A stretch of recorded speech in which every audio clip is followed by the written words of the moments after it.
Hey YouTube, it's me, Create Animate Terminate, and I am back again for another video. Today I'm going to be reviewing the Storm Collectables Mortal Kombat 3 Sub-Zero Kuai Liang. Also, sorry for the lack of uploads recently. I've been busy with school, but I have been working on a video. It's just taking a lot longer to make due to the additional schoolwork. So let's get to the review.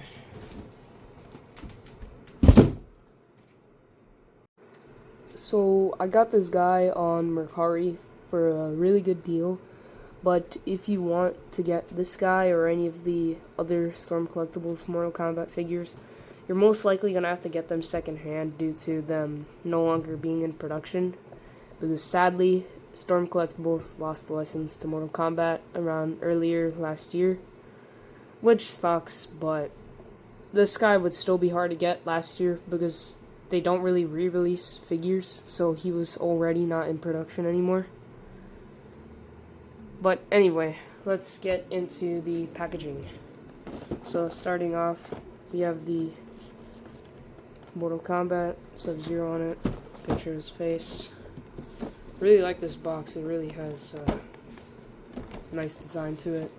The back showing off a lot of cool stuff. His faces, some poses, and the use of his cool accessories for his fatalities. And then the other side with him staying there. So let's open this guy up. Okay, so something you'll notice right away when getting him out of the package is he is jam-packed with accessories. He has one tray here and another there with a bunch of little bits you can use for fatalities. But first, let's get into the actual figure before we get to the accessories.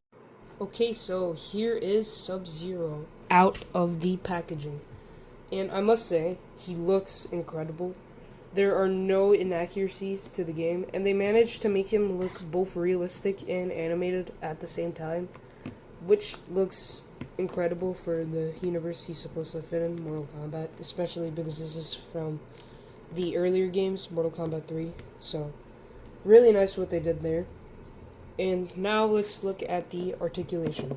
So, starting at the head, he can look up about this high, which is not great, and he can't look down that far. But it is not visible, but under his head there is actually a neck joint.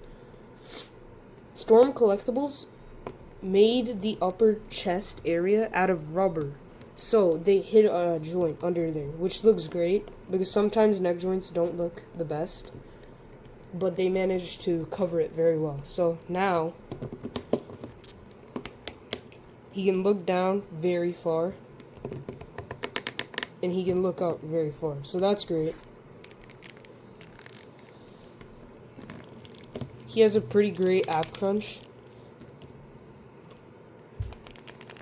that goes forward and back very far.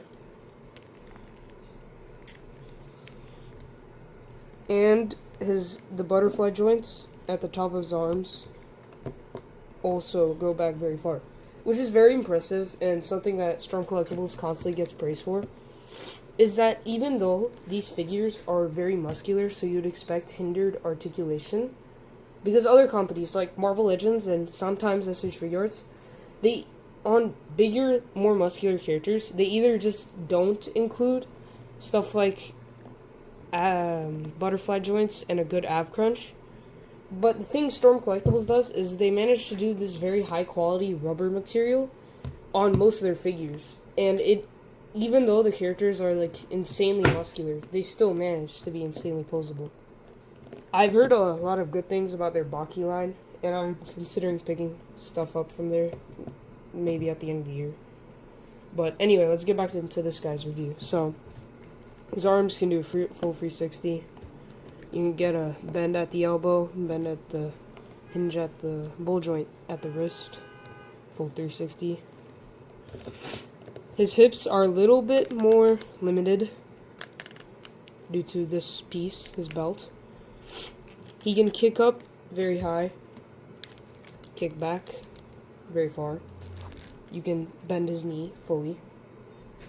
He has a hinge at the ankle that is comprised of a ball joint, so it can go forward and back, and it also has a hinge side to side.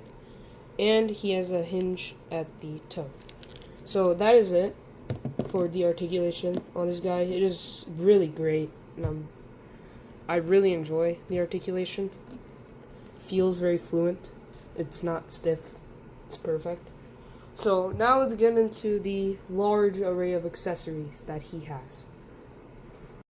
So first off, he comes with an alternate head, which is his angry expression, which looks really great, but I wish they also included a screaming face, because, you know, there would be a lot of screaming if you're fighting someone to the death and killing them in really brutal ways. But it is still a very cool head, and I do really like it. And next, as you can see in the back, the frozen capsule, I guess. I don't really know what to call it. Cocoon. Which is one of his attacks where he, you know, freezes the person and then either just breaks it or you can use it for his fatality. Which, as you can see on the back, it's not really visible on the camera. Oh, no, it is. There are spaces for you to put these hands in so that he can hold it, as you can see with that hand. And he comes with a very wide array of hands. He has a pair of one of these kind of open hands. He has a pair of these more, I don't really know how to describe them, but half closed, half open hands. Focus. A pair of the hands to grab the ice capsule.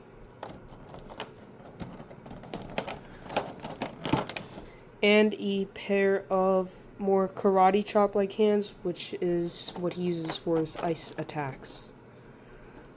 So that is what is in the first tray. Now let's get to the second tray, which I'd say is probably the cooler part, because that's where all the stuff with the fatalities is in. So let's get into that.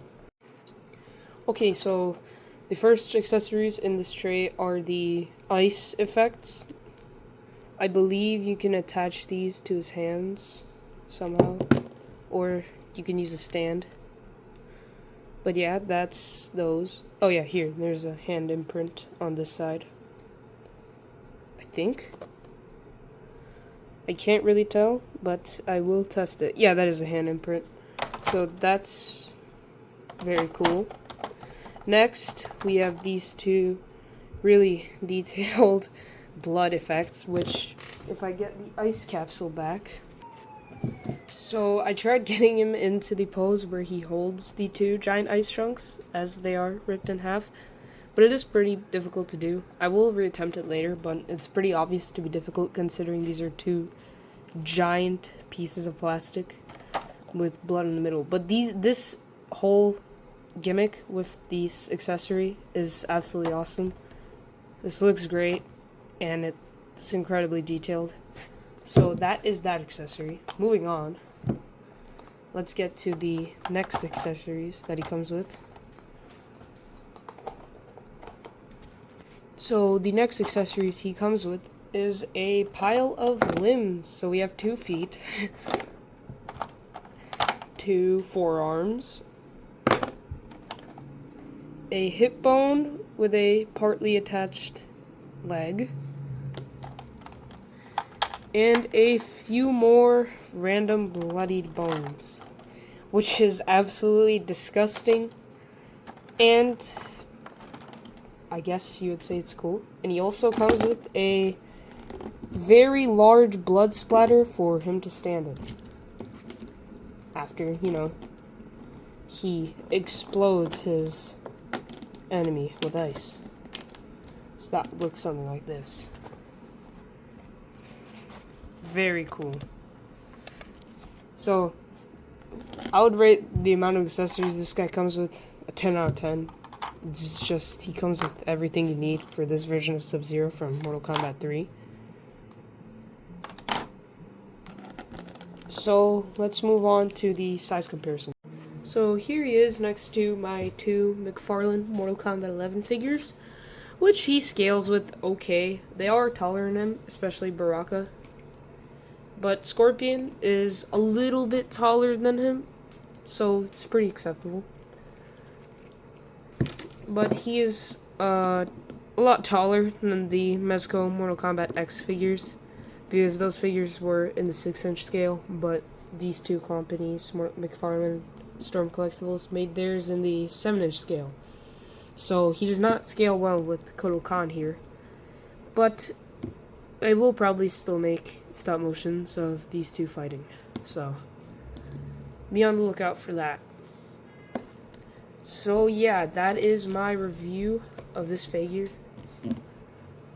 I would rate it a 10 out of 10. Honestly, there are no flaws at all. He has perfect articulation, great detail, and a lot of accessories. I don't know what else you would want in a figure. Please like, please subscribe, and see you guys in the next video.